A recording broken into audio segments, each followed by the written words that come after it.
día encontramos una gran cantidad de datos que rondan por la red y por otros lugares a los que habitualmente frecuentamos, pero especialmente en la red, especialmente en Internet. Cuando encontramos esos grandes volúmenes de datos, nos preguntamos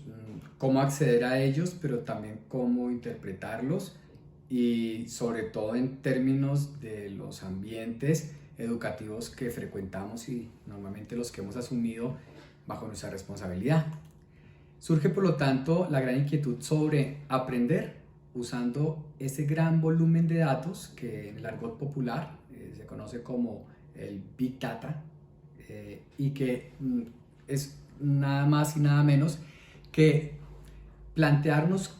cómo acercarnos a las nuevas formas de datos, cómo visualizar los datos y qué interacción humana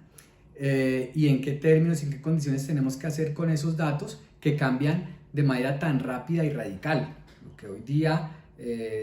leíamos de una manera, o los datos que nos daban hoy, puede ser que en un par de días ya no sean los mismos. Por lo tanto, esa actualización permanente, esos criterios que tienen que estar en la base de las búsquedas y de la interpretación, necesitan un acompañamiento. Por lo tanto, el conocimiento de esos datos también cambia, como cambian los datos.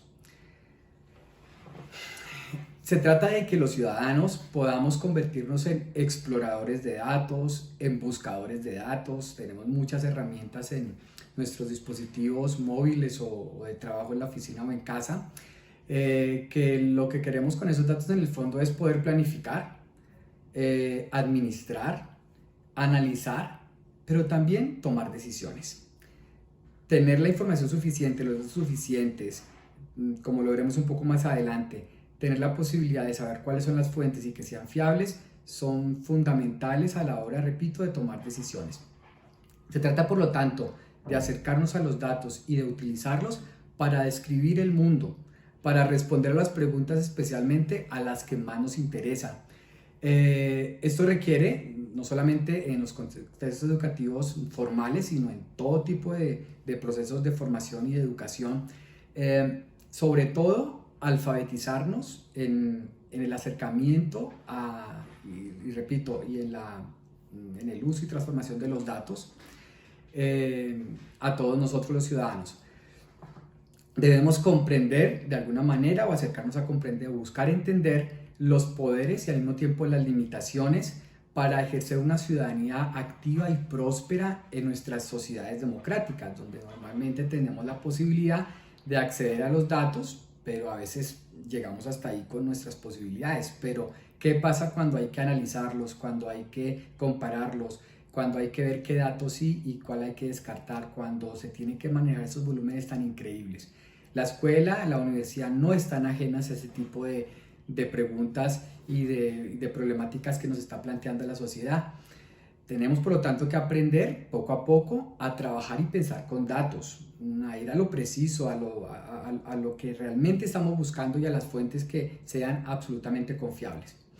Ya lo sabemos, estamos en una sociedad basada en datos, eso lo vemos habitualmente solo con encender la tele, o el internet, encontramos una cantidad de datos que nos permiten hacernos unas ideas sobre los diferentes temas. Aquí quizás ya en el contexto más educativo de lo que se trata es de pensar cómo los datos a los que accedemos nos sirven para, al recopilarlos, abordar alguna problemática específica. No tiene que ser necesariamente un problema de investigación formal, pero sí búsquedas muy personales. Pero también en esos procesos de acercarnos es importante formular las preguntas como, por ejemplo, ¿cómo reconstruir el origen de los datos, el por qué, el cómo y el dónde y el cuándo se han recopilado, con qué intención se recopilaron, si realmente la intención con la que fueron, digamos, recabados, buscados y presentados son quizás las mismas con las que yo lo estoy haciendo, o tengo que aclarar que no son las mismas pero igualmente nos sirven. Esto nos lleva a plantearnos preguntas en el acompañamiento de los estudiantes que demos cuenta que por todas partes reciben datos. Primero que todo, ¿qué tan confiable es la evidencia que proporcionan los datos? ¿De qué forma se reunieron? Recordemos que depender de información incorrecta nos puede conducir a conclusiones falsas. Falsas premisas significan falsas conclusiones. El hecho también de formación en procesos de lógica formal y matemática ayudaría muy especialmente a que las conclusiones a las que llegamos a través del acceso, pues luego del acceso de los datos, sean decisiones primero veraces, que generen confianza y que sean en el fondo buenas decisiones en todos los ámbitos de la vida. Y los estudiantes necesitan, sobre todo en sus edades aún de jóvenes, en la universidad, también en los colegios, ver de qué manera podemos acompañarles en filtrar los datos, en interpretarlos, en aplicarlos donde ellos realmente están buscando responder a algún interrogante, ya sea personal o académico o familiar o social. Pero también tampoco podemos desconocer el hecho de que hoy día en estas Big Data, pero también la ciencia de datos, cuando nosotros entramos desde alguna aplicación a los datos, desde la inteligencia artificial y todo este tipo de apoyos que tenemos en la tecnología, casi que el teléfono recuerda, o el navegador o el computador, recuerda a qué datos accedimos. En esto podemos correr riesgo de que esas ideas preconcebidas de los temas en los que estamos habituados a investigar y que siempre nos van a hablar de los temas que estamos buscando, parece que son las únicas ideas posibles. Entonces, yo estoy en un entorno donde solamente me envían datos de mis intereses, que ya previamente ha filtrado la red de cuáles son mis gustos, mis búsquedas, mis intereses habituales,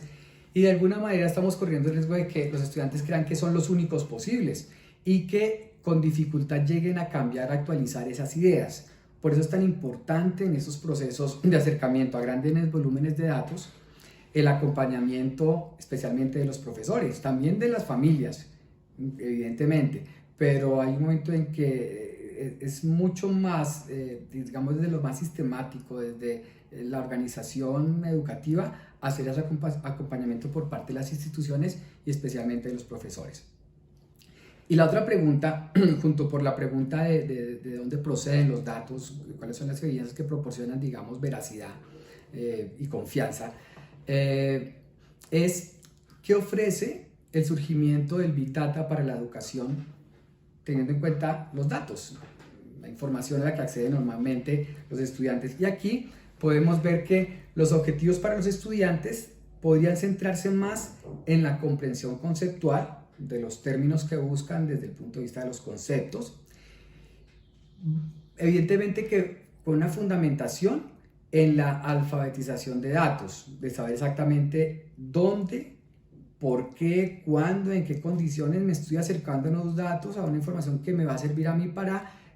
resolver los problemas que me planteo, las preguntas, y conseguir aquello pues, que es de mi interés específico como estudiante.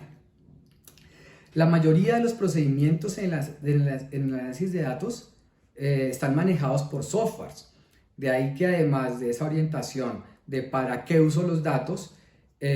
también tendríamos que formular las preguntas de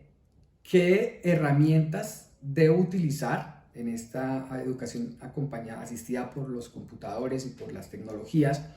para que los estudiantes se puedan concentrar, usando ese tipo de software, se puedan concentrar más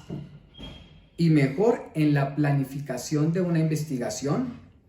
en la formulación de un problema de investigación, que se puedan enfocar más en crear e interpretar representaciones de los datos, la información que llega, para construir, por ejemplo, modelos y sobre todo para tomar decisiones que sirvan para él, para los demás y, como buscamos en el conocimiento, que mejoren las condiciones de vida de las personas. En este tipo de herramientas para el análisis de datos encontramos muchísimas, unas de pago, otras que son más de licencia educativa gratuita abierta, y en ese tipo de aplicaciones o de software encontramos entornos interactivos donde las personas se pueden sentir ayudadas para ver y comprender los datos desde el software. Estas herramientas de análisis de datos pueden utilizarse, como lo hemos venido repitiendo, para la exploración, el juego y también para el asombro, para la perplejidad, para ver qué es lo que realmente estamos aprendiendo cuando nos acercamos a una serie de datos. Estas aplicaciones, no digo ninguna en específico, ya las iremos buscando en los enlaces a los que tenemos acceso a partir de este tema. Son bases gratuitas o son herramientas de datos gratuitas, de código abierto, basadas en web, diseñadas por desarrolladores. Y la idea es que también en los centros educativos, en las instituciones educativas, se puedan incorporar en el plan de estudios para que los estudiantes puedan explorar y aprender los datos en cualquier área del contenido y de esta manera ir avanzando en sus habilidades y en sus conocimientos sobre cómo usar los datos para respaldar cualquier tipo de búsqueda en cualquier área de conocimiento. En conclusión, la educación de Big Data y con el Big Data ofrece oportunidades de capturar la imaginación de niños y adultos porque se pueden diseñar oportunidades para que todos desarrollen enfoques innovadores para la creación, representación, mediación, modelado y también inferencia de datos. Aunque algunas de las herramientas ahora, las que están disponibles, facilitan la extracción y visualización de los datos, los estudiantes necesitan el apoyo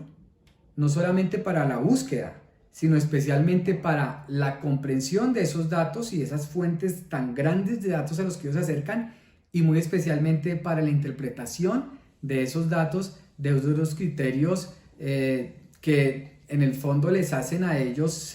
apropiarse mucho más en torno al conocimiento al que desean acceder.